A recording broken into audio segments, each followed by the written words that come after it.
السلام عليكم ورحمة الله وبركاته. شمار كفوني كم جرت النجا فيا كيسني بقى جراتني الحمد لله هي النجا جرا أرز فيديو بريدا فيديو ماكي بريدو تنا قبل الفجر سننجدا هندي كيسنونا من فيديو كان أرجتان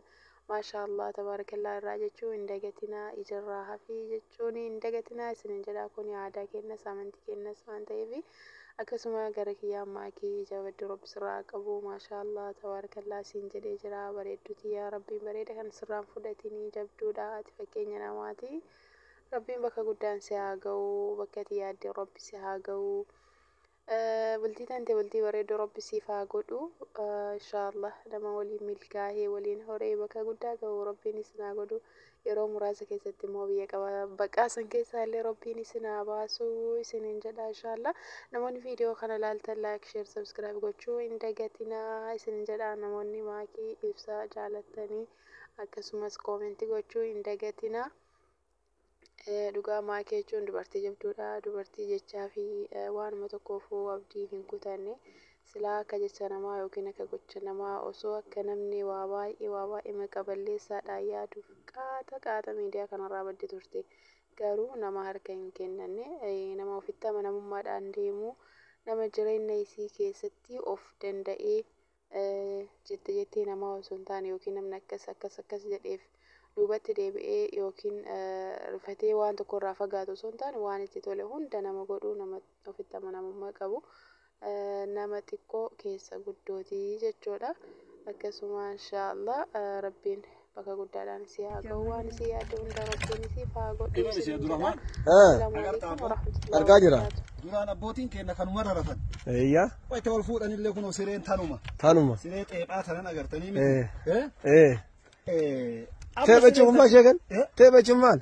teepha jechuun gogaa loonii irraa baasanii dalagamti amma sireen takkittiin jirana birrii 50-60-70 yoo tana tolfatteetiin nagahan irra rafte maal qaba horiin nagahan qalamaa jira horiin guyyarraa qalamuu jira maal qabaa jedhaa barallaa ramatan yoo xiqqaatte yoo nama umriin isii umrii kiyyaa gadii miti jechuu dandeetta achi ol dhugaa achi ol kama dhugaa bakka duritti haa deebinu jiran duniyaa kana nu baasu karama abboota kennaa sanii ta'a akkas sirri borumsaan guddadha akkam namatti tola tuwaana faa irraa dhahan amma akka kuni bara ameerri baafoo bareeda firaash illee barbaadu firaash illee dabirrii kuma digdama bittaa jechuudha ilaalaal aduu dhoosisan amma aduu gabbaasanii maaliif beektaa tuwaana waan nama nyaatu tokko jira tuwaana aniin isa san aduun keessa haadha dhoytuufi itti qabata sadarkaa tokkoffaa ka ta'e fakkii caala nama nyaata qoodama qabaa inni qoodama qabaa tuwaana jedhama tayfitu jira hinjiraantu jira damee meeqa qaba jenne sadii qaba jenne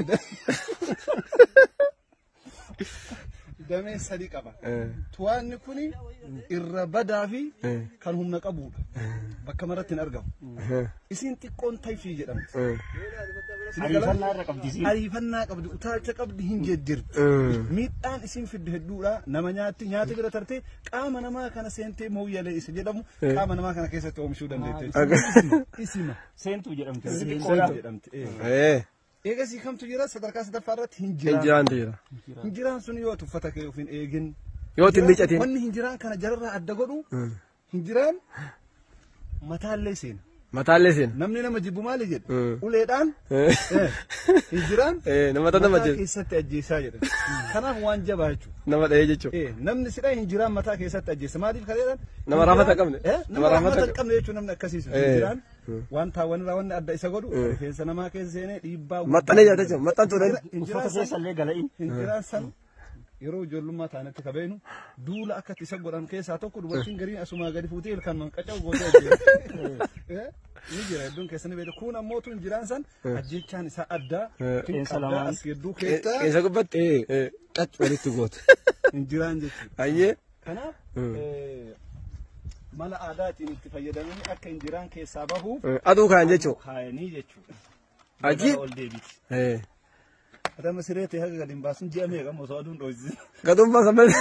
kanaaf waan kana fayyadamaadha salaamu alaikum kanaafuu baay'ee salphaadhaan gartee jiru keessan uffadhaa jecha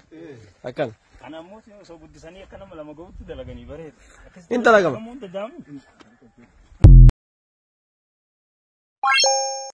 Bye.